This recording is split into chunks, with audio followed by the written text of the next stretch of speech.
কাতারের বাসিন্দাদের জন্য এটি ছিল ভিন্ন রকম অভিজ্ঞতা। ক্ষেপণাস্ত্র হামলার আগেই সাইরেনের শব্দেই ভীত সন্ত্রস্ত হয়ে পড়েন অনেক বাসিন্দা। স্থানীয় সময় সোমবার রাতে কাতারে অবস্থিত মার্কিন সামরিক ঘাঁটি আল উদেইদ লক্ষ্য করে এই ক্ষেপণাস্ত্র ছোড়ে ইরান।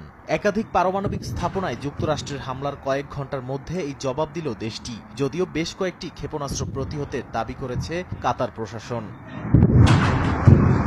কাতারের পাশাপাশি ইরান ক্ষেপণাস্ত্র নিক্ষেপ করে ইরাকে অবস্থিত মার্কিন ঘাঁটি আসাদ আল আইন লক্ষ্য করেও। এরপরই আতঙ্কে ছোটাছুটি শুরু করেন স্থানীয় বাসিন্দারা। তেহরান এ অভিযানের নাম দিয়েছে ভিক্টরি মেসেজ।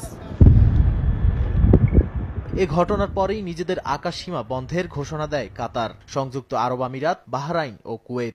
এদিকে ৩টি পরমাণু কেন্দ্রে মার্কিন হামলার পর প্রথমবারের মতো প্রতিক্রিয়া জানিয়েছে ইরানের সর্বোচ্চ ধর্মীয় নেতা আয়াতুল্লাহ আলী খামেনি। সামাজিক মাধ্যমে দেয়া এক বার্তায় তিনি বলেন, শত্রুরা বড় ভুল করেছে, তাদের শাস্তি পেতেই হবে।